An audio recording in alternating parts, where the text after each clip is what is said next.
TJAC chairman Kodandaram సార్కి MLC పదవి పోతున్నారు. ఆ తర్వాత మినిస్టర్ వర్గం మంత్రివర్గ స్థానంలో కూడా మరి అవకాశం ఉండేట్టుగా వార్తలు అయితే వస్తున్నాయి. మాట్లాడించే ప్రయత్నం చేద్దాం. మనతో పాటు కొంతమంది జేఏసీ నాయకులు ఉన్నారు. సో ఏంటని ఎట్లా చూస్తారు కోదండరాం సార్కి ఎమ్మెల్సీ పదవి దక్కడం ఇదంతా కూడా? మేమంతా మా పార్టీ తరఫున మేము చాలా హర్షం వ్యక్తం చేస్తున్నాము. ఇంతకు ముందు కూడా బీఆర్ఎస్ పార్టీ మా యొక్క నాయకుడిని ఎదగకుండా చేశాడు. ఎమ్మెల్సీ పదవి కూడా రావడానికి కూడా ఆయనకి ఇష్టం లేకుండా ఉండింది. కానీ నైతికంగా మేము ఈరోజు విజయాన్ని సాధించాం.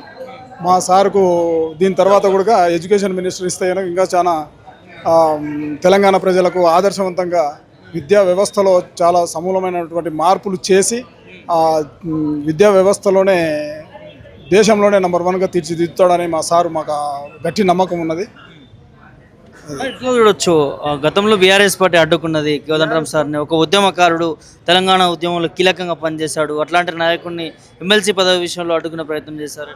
అదే వాళ్ళ యొక్క మూర్ఖత్వం. అది బంతిని ఎంత కొడితే కనుక అంత వేగంగా వస్తుందని. సరే, ఏది ఏమైనా కానీ మేము కూడా ఆఖరిగా మేము విజయాన్ని సాధించాం. ఇక మా పార్టీ కానీ మా నాయకుడు కానీ వెనక్కి తిరిగి చూసుకునే అవసరమే లేకుండా అయిపోతుంది ఇక్కడ నుంచి. కోదండరాం సార్కి ఎమ్మెల్సీ పదవి ఇవ్వబోతా ఉన్నారు. ఆ తర్వాత మంత్రివర్గంలో కూడా స్థానం దక్కే అవకాశం ఉన్నట్లుగా వార్తలు వస్తూ ఉన్నాయి. మాట్లాడించే ప్రయత్నం చేయాలి. మనతో పాటు కొంతమంది నాయకులు ఉన్నారు. సార్, ఎట్లా చూస్తారు కోదండరాం సార్కి? చాలా సంవత్సరాల నుంచి వెయిట్ చేస్తూ ఉన్నారు. కాంగ్రెస్ ప్రభుత్వం వారికి అవకాశాలు ఇస్తూ ఉంది, కానీ బీఆర్ఎస్ నాయకులు కూడా కొంత అడ్డుకున్న ప్రయత్నం జరిగింది. ఎట్లా చూస్తారు? ఏం చెప్తారు? అంటే గవర్నమెంట్ వీలుని బట్టి ఇచ్చింది. అంటే బీఆర్ఎస్ నాయకులు ఎవరో అడ్డుకుంటే ఇవ్వకపోవడం కాదు, కోర్టు ద్వారా ఉన్నటువంటి దాన్ని మనం మాట్లాడడం కూడా బాగుండదు.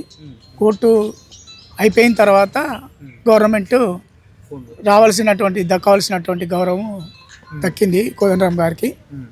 ఇదే స్ఫూర్తితోటి ఉద్యమ ఆకాంక్షలు, రాష్ట్ర అవతరణ ఆకాంక్షలను మా గురువు గారు అయినటువంటి కోదండరాం గారు నెరవేర్చి ఉద్యమకారుల ఆశయాలను, వాళ్ళ ఆకాంక్షలను కూడా నెరవేర్చడానికి మాకు ఒక నెరవేరుతాయని ఒక ధైర్యం వచ్చింది.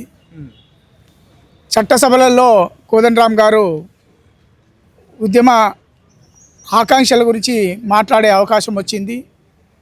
అదేవిధంగా గవర్నమెంటు సరైన సమయంలో సరైన నిర్ణయం తీసుకొని మంత్రి పదవి ఇస్తుందా లేక ఇంకా పెద్ద పదవి ఇస్తుందా అనేది అది గవర్నమెంట్ చేతిలో ఉంది, ముఖ్యమంత్రి గారి చేతిలో ఉంది.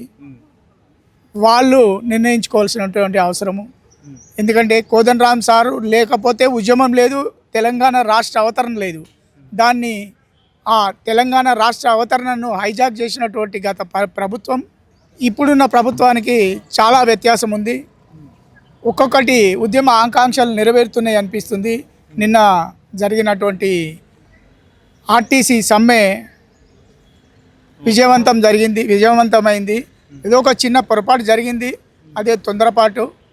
అలాంటి నిర్ణయాలు ఏవి జరగకుండా మనం కూడా మీ ద్వారా కూడా, మీడియా ద్వారా కూడా విజ్ఞప్తి చేస్తున్నా, తొందరపాటు చర్యలు ఎవరు కూడా చేపట్టొద్దు. ఖచ్చితంగా రాష్ట్ర ప్రజల, బహుజన బలహీన వర్గాల ఉన్నటువంటి వారి ఆకాంక్షలు, రాష్ట్రం సాధించుకున్నటువంటి ఆకాంక్షలు ఈ ప్రభుత్వం ద్వారా నెరవేరుతాయని ఆశిస్తున్నాను. మంత్రివర్గంలో ముఖ్యంగా విద్యాశాఖలో కోదండరాం సార్కి స్థానం దక్కే అవకాశం ఉన్నట్లు వార్తలు వస్తూ ఉన్నాయి. సార్, ఎట్లా చూస్తారు దాన్ని? సంతోషమే కదా. ఉద్యమ సారథికి మంత్రి పదవి రావడం సంతోషమే. విద్యా వ్యవస్థ బాగుపడుతుంది. విద్యా వ్యవస్థలో ఉన్నటువంటి లొగుసులన్నీ, ఎందుకంటే ఆయన ఉపాధ్యాయుడిగా పనిచేసి ప్రొఫెసర్గా రిటైర్డ్ అయినటువంటి పరిస్థితి. ఆయనకు విద్యా వ్యవస్థలో ఉన్నట్టు లోటుపాట్లు ప్రతి ఒక్కటి కూలంకషంగా తెలుసు కాబట్టి ఆయన ఖచ్చితంగా ఆ శాఖ ఇస్తే ఖచ్చితంగా న్యాయం జరుగుతుందని చెప్పి నేను అనుకుంటున్నాను. అంటే ఎట్లాంటి మార్పులు తీసుకురావచ్చు సార్? అంటే ప్రొఫెసర్గా పనిచేశారు మీరు అన్నట్టుగా, ఎన్నో సంవత్సరాల నుంచి విద్యార్థుల భవిష్యత్తుని తీర్చిదిద్దారు కోదండరాం సార్కి. అట్లాంటి నాయకుడికి మంత్రి పదవి ఇస్తే ఎట్లాంటి మార్పులు వస్తాయి అనుకోవచ్చు? మాతోటి అంటుండేది సారు, ఈ ప్రైవేటీకరణ అనేది లేకుండా మొత్తం గవర్నమెంట్ ద్వారానే బడులు, కాలేజీలు నడిపిస్తే ఇదంతా ఉండదు కదా, అన్నిటినీ జాతీయం చేసుకుంటే అయిపోతుంది అని చెప్పి మాతో అంటుండేవారు. ఫైనల్గా ఏం చెప్తారు ఈ సందర్భంగా? మాకు సంతోషము, అందరికీ హ్యాపీ.